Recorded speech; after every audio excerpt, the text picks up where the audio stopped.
and welcome to Brunch with Bari. My special guest today is Victoria Rogers of the Knight Foundation, and we're just jumping into quite a fascinating life, and I can't wait to hear more about your journey. Today, our brunch delectables are care of the Cellar Club at the beautiful, historic Biltmore. We're sitting on stage right now on The Price, the Arthur Miller play that we're about to open, and let's start. It's appropriate to be sitting on stage. There you go.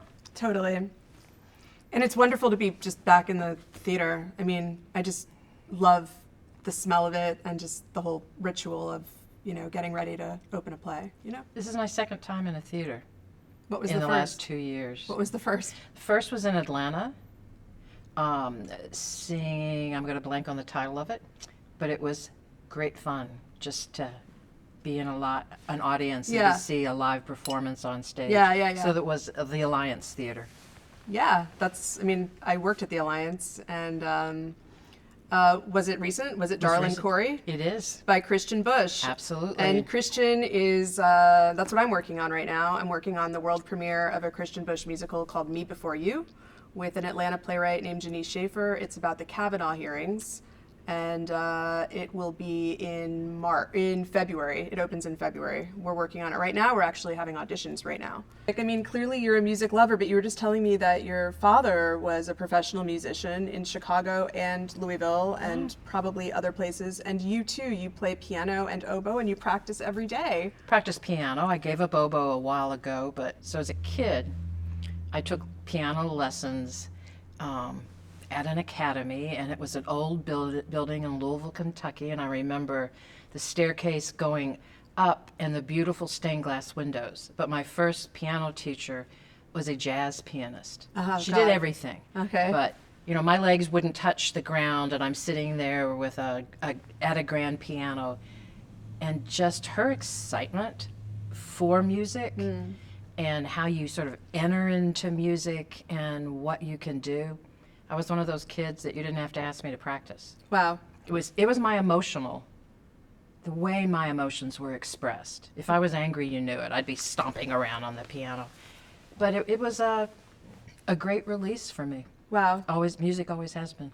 And did you also, you said your father was in symphonies and also was a sideman, and were you also playing with ensembles? And when I graduated, I did all the way through college and played with the Jacksonville Orchestra for a brief period of time. But I knew early on I didn't major in music. I majored in art. So my undergraduate degree is in art and my master's degree is in business. But it's a way of connecting. Art is such a personal thing, but it's also a collective experience, or it can be. Yeah. Exactly. And especially when you're doing it live. Right. And I'm this visceral experiencer of arts. I love to hear the intake when somebody's surprised, and who claps and who doesn't, or who is openly weeping, and what will trigger something in you. And I love leaving a theater after a performance or walking through an art museum and then talking about what you've seen. I think it gives us such insights. Everybody has such a different way of experiencing art. Yeah. But I think the real truth is it makes us challenge our perceptions, and it enables us to see other people as, for me, nothing else does. And it gives you that experience of joining in on a creation, even though you may not be the creative that's sitting on a stage. Right. It's the experience itself for you. Creates memories and evokes different images for you. And I just think it is the beauty of this world that I've been lucky to be surrounded by since I was a kid. Yeah. Well, theater anyway, deals in metaphor, Always. That's its vocabulary, and so much of life and the experience of being alive can't be expressed through words, can only be expressed through metaphor. Yannick, the director of the Philadelphia Orchestra, talks about his love. There's a film about him, and he is getting ready. He's not only is he the artistic director for the Philadelphia Orchestra, he's also at the Met. Wow. So he's doing the My opera God. now. But he was preparing for an opera. And one of his comments in the film was that music is the language when words won't suffice.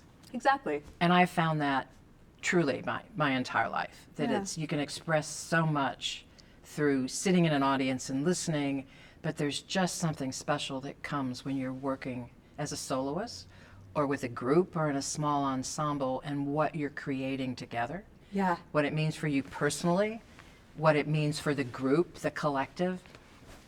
I Yeah. just feel very lucky to have had that kind of access throughout my life. Totally.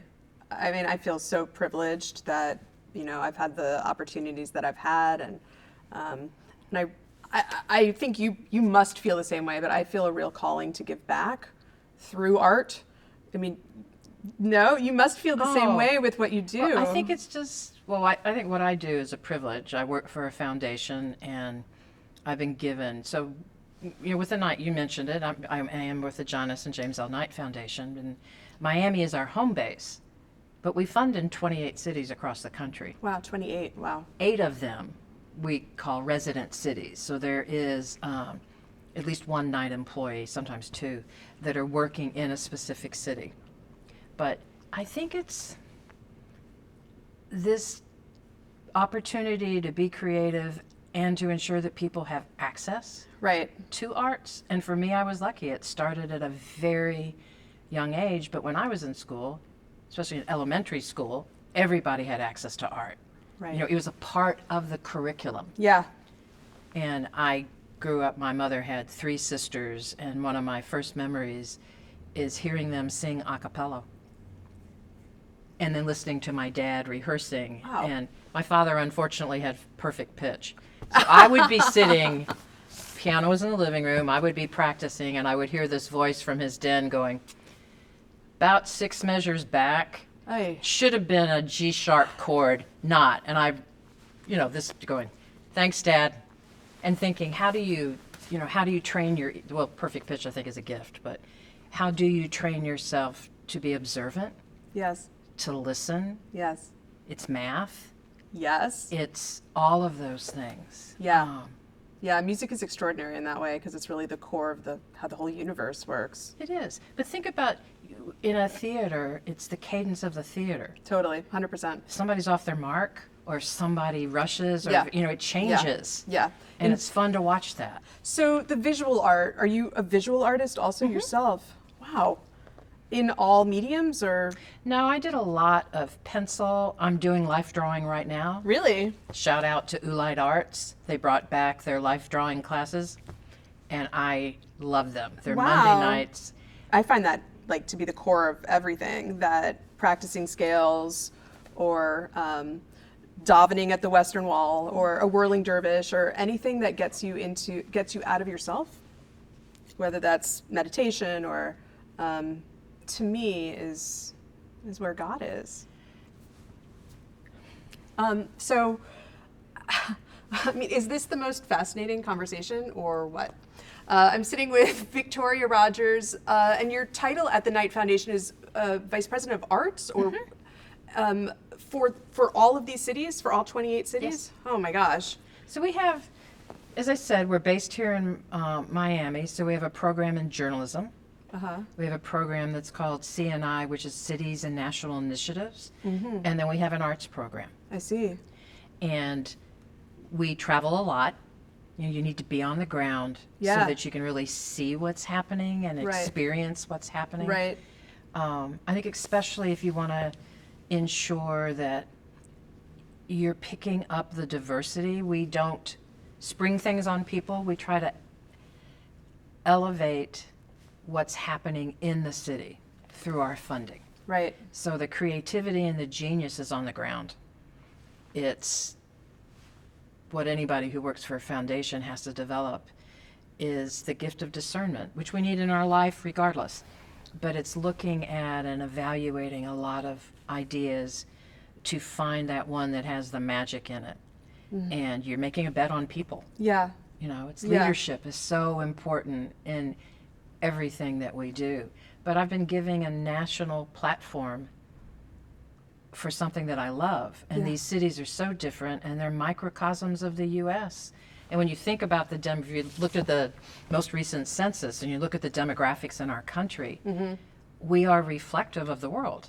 Yeah. And then the art that we offer to people should also be reflective of not only in our of what we see in our community, but of the issues that are.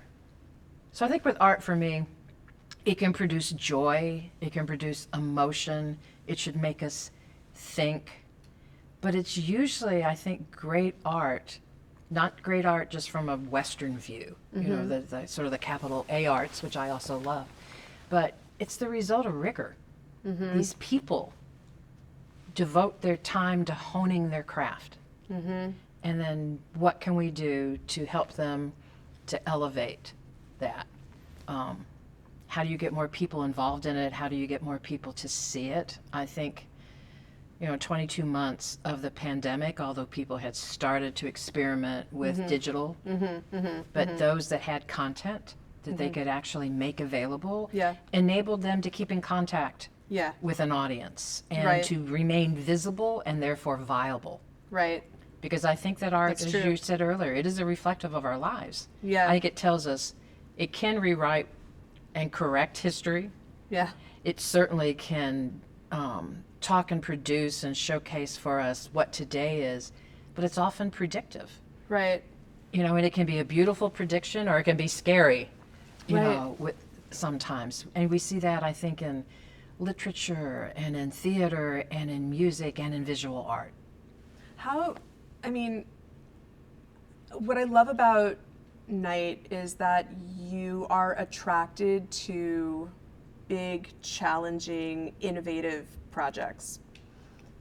But with doing so, you must also be funding risk, right? And not everything succeeds? No, it's calculated risk. I think that's life. You do back to my comment about discernment. You do the very best you can. We are interested in sustainability for the arts. We know that, the arts truly do connect us to each other and to place. Right. And with digital, you're no longer just, think about when you try to plan an audience. It's sort of like concentric circles from where you are. But is it anymore? Well, it depends. It depends. So when you have a virtual audience and you have content that appeals, and I think if you've ever followed Culture Track, which is that longitudinal study of how we interpret culture. And it's not by those of us who necessarily present culture, it's by users and people that participate in what they think. And so they've been looking at what happened during the pandemic with so many more people accessing through their phones or their television sets or computers or whatever it was, art. And they got over that threshold fear that you wouldn't do something correctly when you sit in an audience, you'll applaud at the wrong time or whatever, or you just don't think that's for me. Right. All of a sudden, these people are trying things they never would have thought about in person. So I think the challenge and question for us now is, how do we address that? Right. How do we as presenters of arts or funders of art look at how do you capture that essence? Can you create something that maybe isn't the same as a live experience, but could be completely different? Because if you think about it, if you're in a large theater, you don't always pick up the nuance. You don't see a fingertip, or you just may not see that. But in film, you do. Right. For me, it's just going to be interesting to see how do people come back. And we certainly believe at Night that having a digital integration into your strategy, that you don't have your strategic plan here and then here's technology, that you sort of mix it. But it's not, it's for a specific reason. How can you use the technology that we have currently today or what's going to emerge to connect people to each other and to reach people in a way that you might not be able to do for whatever reason? Right. And how many folks with that are differently abled were able to address, be a part of something Yes. without having to ask Right. for something that would then enable them to have the experience. So I think that That's true. looking at what that means and how we approach it going forward is really important. I mean, it's because of you and that first like introductory conversation we had that we're streaming our season, our whole season, all but one play. We're doing everything live, but we're also streaming everything. And you really were the one that was like, you kind of have to. It's really expensive, and Well, I was just going to ask you, so you do that, but have you found yet a way to monetize that work? So we're seeing some people do. Detroit Symphony Orchestra was one of the first to show that if you stream your concert, it's not going to prevent people from buying tickets. In fact, it actually encouraged them to, but they could charge for it. And so we're interested in, what does that mean now? For you to be able to be sustainable, you have to be able to generate revenue. Yeah. And for me, that's both earned and philanthropic. Yes. But how do we look going forward? Yeah. Is it because the experience isn't the same, so people put a less of a value on it, which I don't think is the case? Yeah, we're only selling the number of seats that we have, streaming or live. People have the option of coming or not coming, but the ticket price is the same as if you were sitting in that chair. And I don't know. It'll be interesting to see what happens exactly. And of course, like opening our own minds to think bigger, because the market is kind of endless at that point. Well, it is, but it's also having an infrastructure that will support you to do that. Yes. People, and that's not just fiber, it's not just the equipment. No. But it's People. Trained staff. Yep. It's maybe a different kind of dramaturg. Absolutely. That, not maybe, but agree, Yeah. so that understands that there's a way that you do it for live, but it may be very different. Totally. I hired a different director for this because like it kills. So what were the skill sets that you looked for? Well, I knew that I needed someone who I knew that we were gonna, because of the situation here, I knew that we were gonna do at least a 3-camera shoot. So I needed people who knew what they were doing. I needed people who we installed a whole new sound system because of the Christian Bush play, but also because I knew we were doing this, and I've done it enough to know how challenging sound can be. Yes. I knew that we would need a film director because I wasn't going to have time to both direct the live version, and I'm directing Joe's live version.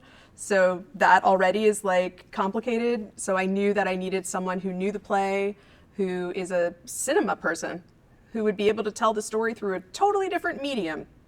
That's my point. So, and you captured something different, but the Yes. essence doesn't necessarily change. Exactly. So I find that fascinating. I think that's that is Knight's interest in technology, is how do you use it to advance a mission? Exactly. Right. Right. And the Gable Stage mission, I think, it's endlessly fascinating to me, which is probably why I'm here at the most core. It's to confront today's issues and ideas for a South Florida audience. And there's a lot. There's a lot there to unpack. Again, back to the difference in, it's just such a diverse community, and yet in some ways it's not. Yeah. So it is interesting to me to see where those issues overlap. Yeah. And where the emotions come in to it, and who gets to tell the story. Exactly. It's from whose perspective Yeah. is this? And I think that when you live in a city that is so multicultural, it's not one voice. No. The issues can be the same. Right. But how people interpret that, Yeah. or how they respond to it, Yeah. is so different. And there again, I think, is the power of the art, Yeah. is to explore that. Exactly. And what you were saying about, it's not just the earned, it's also the contributed. Huge. Huge. We had a great year at my theater in Maine last year. When I felt like my own creative spirit was like withering, and I looked around and saw my colleagues and my artist, friends and colleagues were withering also. I was like, no, that's not going to happen. Like, this pandemic can take everything else, but it can't take our own creative spirit, So we did 17 commissioned pieces and sold it as a season. So we had 450 or so household subscriptions, and then we had a separate family subscription. We did a children's Saturday morning thing. We did stop motion animation. We just did all kinds of bizarre things, But what happened was, because we just kept on, we were able to employ all of our staff. We were able to employ all of our company of actors. We were able to sell ads, have corporate sponsors. We were able to, continue to survive. And I would say you probably even, it's not just survival, it's being able to thrive. yes, we did And that's thrive. different. It's Yes. also a mindset. I think it's switching a mindset It is. from that of scarcity to trying to identify what you can do and where that opportunity is. Yes, and it's about risk. It is And about risk. It is about risk. And that's what I'm doing right now here. I'm putting some wind in the sails. So back to you. Tell me, okay, so you were in Atlanta, which is like, my forever second home. How did you get into this world? How did you end up where you are now? So many things, right? Circuitous route. Yeah, I was married at the time when I first moved to Atlanta, and my husband had cancer as a child, and as an adult came out of remission. That is crazy. I can't It was believe crazy, and at that time there were no laws protecting employees when that happened. So he lost his job, and he got a job with the Environmental Protection Agency in Atlanta, and that's how we got to Atlanta. And I got a job at Georgia State University because the man that hired me had been a potter, and I threw a lot of pots when I was in art school. Huh.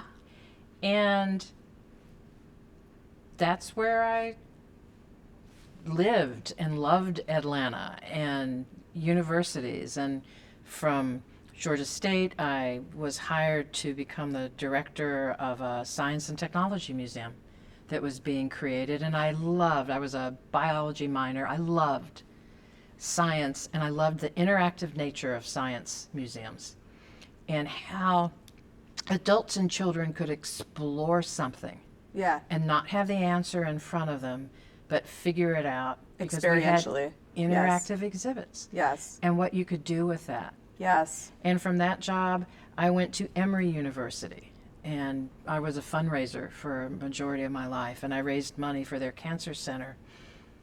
And did that come easily to you? Raising money? Yeah. In some ways, yes. I think that I have this innate curiosity, and part of really good fundraising is understand what people are interested in. Mm-hmm. And I think and one of the best lessons I ever learned was that being a philanthropist does not depend upon the amount of money that you have. Exactly. Yes. That anybody Yes. can feel that joy Yes. of supporting something. And when I was at Georgia State, I was asked to run, back when we did United Way campaigns within institutions. Yes. And Georgia State University ran 24/7, and I went to all 3 shifts. Wow. And the people that gave the largest percentage of their income were those that had the least, and frequently were those who had depended upon services that had been offered to them when they needed help. Right. And I think it was just, I learned that raising money isn't an onerous task. It's enabling people to fulfill their legacies. Yes. And I also learned early on, you don't accept money when you cannot fulfill. Yeah. And you don't take money when if it's taken you mission creep or outside of your mission. Right. That it really becomes a skill around listening and matching an interest to something that you do. I raised money for years at different universities, and then here I was recruited from Emory to the University of Miami. Uh-huh. So I worked with Sergio Gonzalez and Donna Shalala, and they moved me over to become the architect of their first $1 billion campaign. Were you nervous? Oh yeah, but we did it. It was it's, you have a great med school, and something that all of us are going to encounter is an illness, one way or the other. And so we raised money for that, but we raised money for arts and sciences, and we raised money for business. And it's this, how are you helping people? Scholarship dollars, research dollars. How do you bring in new faculty that can sort of change the shape of your organization? And from that, there's a phenomenal board member at UM that was also a trustee at New World Symphony. Uh-huh. And she recommended me to Howard Herring, Who I've met, who yes. was relentless as far as attempting to recruit me. And Wow. I took the job. It was a way, I think, of honoring my dad's memory. Yeah.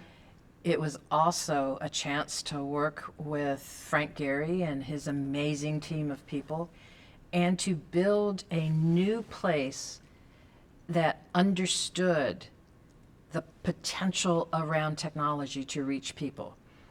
What I remember about my incredible afternoon with Howard, having a private tour of New World Symphony, was that everyone I met, no matter what they did, and I don't know if this is like true across the board or it's just the people I met, but including Howard, were musicians. I'm trying to think if there was anyone that had not played. Everyone I met musician. that day No. was a musician at one point in their Yeah. life and spoke proficiently about music in a variety of different ways. I think it's true. Yeah. Yeah. But I think you find that a lot in arts organizations, that the people that assume that mantle of leadership in one way or another have been directly involved with an artistic genre. Yeah. I mean, you see it in dance. Yeah. You see it in theater, you see it Yeah. in music, that we all may enter it in a different way, Yeah. but the common denominator Yeah. is this love for the genre, Yeah. Exactly. creation, Yeah. and just trying to figure out, how do we do this? How do we make Totally. it better? How do we address the issues that are coming up? And how do we have fun? Yeah. It's interesting. The other day, and I've just started like working in the space, and the stage manager and I we've been working together every night, and she was like, because I was on stage, like walking every character out, and she was like, "Do you want me to be on stage and you can watch?" And I was like, "No, no, no. You need to feel it. Yes, You need to know it. yes, because I mean, I haven't been in a full production myself since 2009. But because that's my entry point, and because I love and I'm totally obsessed with the technique of acting, because I believe that you can teach anyone the technique of acting. I taught 13 classes of football players at the University of Iowa, which was fascinating, right? I don't know. That because that was my entry point. That's always like where I start, and it surprised me because it's been 18 months, since I've been directing, like a play, a real play, and it surprised me even that was how I was working.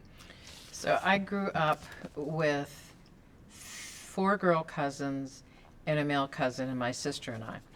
And regardless of where we were all converging back on Louisville, Kentucky. We did plays in the summer, and my 2 aunts would write them. Oh, really? Oh, yeah.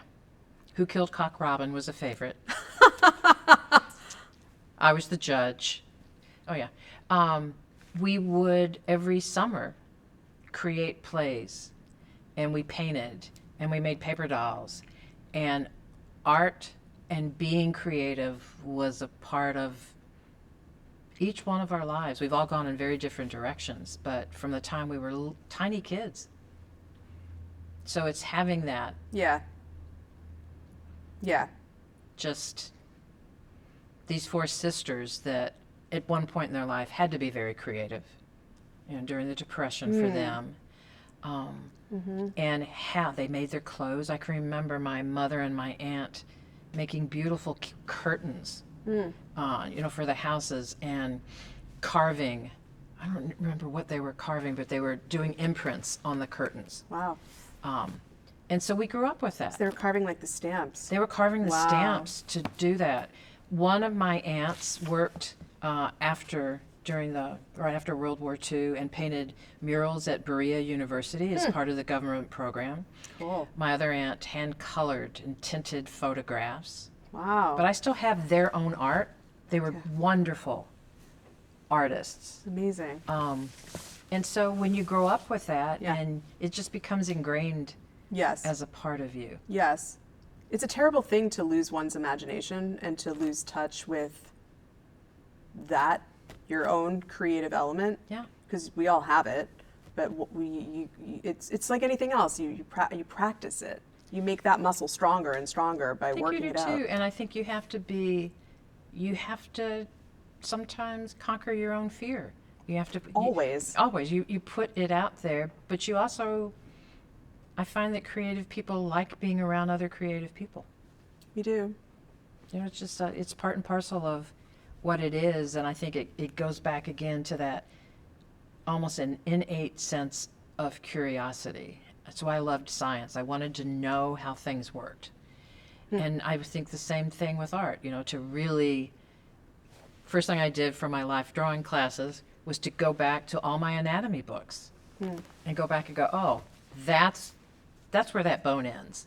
So therefore, when you when you start to think it out, but think it the same way with you saying, I need to walk the part. Yeah. I need to know where I need to be on stage. Yeah. It's no different. And why? And why? Right? You can't sit if the bone ends there. No, and you can, once you've got a grounding, you can take it anywhere you want.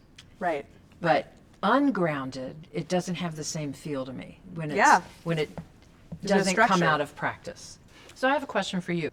So if we define success by the impact you would like to see happen over a year or Sure. 3 years or 5 years. Sure. What does that look like? Like that's such a tangible part of success, but like when you asked the question originally, my mind went to so many other parts that are far less tangible regarding success first. So do that. The easy part is the second part of the question, which is reach. And my goodness, I've been so both motivated by, but also surprised by the number of people who don't even know that there's a theater right here. The number of people right in this neighborhood, which now includes me, I'm part of the neighborhood now, who don't know that there's a theater right here, So there's that. I believe that we can increase, the company's been serving about 19 to 20,000 people a year. I think we can serve quite a few more. We've added performances. So they were doing 5 performances a week. We're doing 7 performances a week. I find the marketing to be challenging, to know where and how and what is, partly because I'm just so new, to the community, but also partly because there's a lot going on. There is. There's a lot going on, and it's tricky with how many different, not only pockets of people, but how many different. You can't be all things to all people, all the time. Nor do you want to be. Nor do you want to be. Exactly. But I mean, for Gable Stage, and for so many theater companies, but for Gable Stage, making sure that we have a younger audience coming in is, a tenant.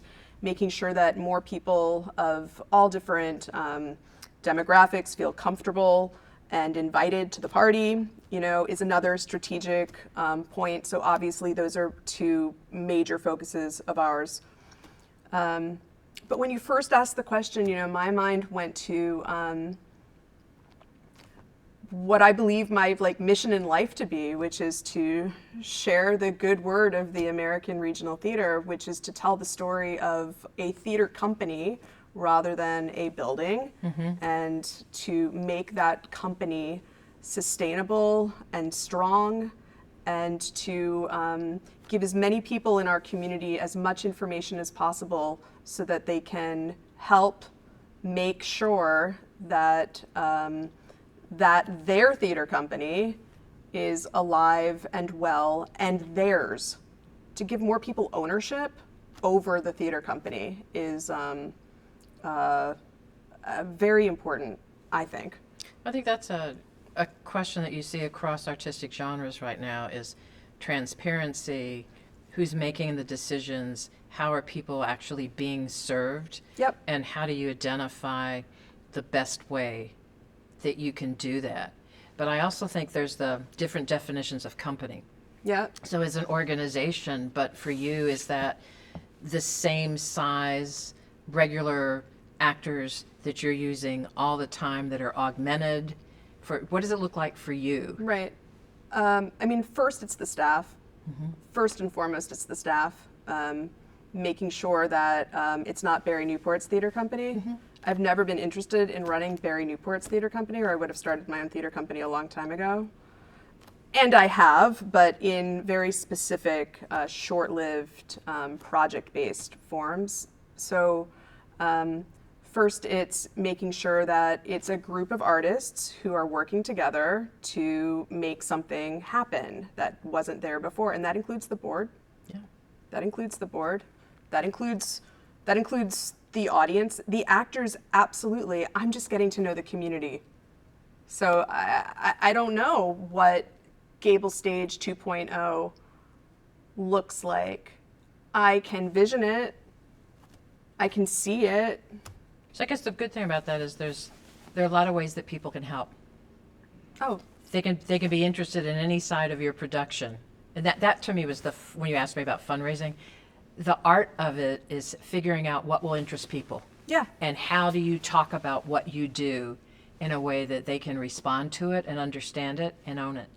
Yeah. That they exactly. want to decide, maybe sets are their things. Right. Or maybe a particular artist or the topic of a play. Right. Or what's the experience from the time you get out of your car and Right. walk in the door Right. or buy your ticket. Or the educational programs, which are Any not part of of the it. 7, so I guess number 8, that reach people in schools who maybe have never seen a play before. Yeah. Yeah, all of it. It's exciting. It's exciting. It's exciting for, and you know what one of the best parts of my journey here so far has been? It's been meeting my colleagues. It's been meeting Michelle. It's been meeting Margaret. It's been meeting Stuart and Barbara and David. And I think it's a really generous city in that way. it is. That people want the arts to thrive. They want the arts to be reflective of the rich diversity of this community. They want artists and the product they produce to be recognized as essential to who we are as people and the vibrancy of this city. And I think that it's a beauty about Miami. It's young. Yeah, it's young. And Exactly. it has so much potential and so many people that really do want to explore this and want to experience it and are proud to call Miami their home. And the arts are a huge portion of that. Huge. It's one of the number one things people think of when they think of Miami, that there's music and dancing and art. It's alive. It's alive. It's vibrant.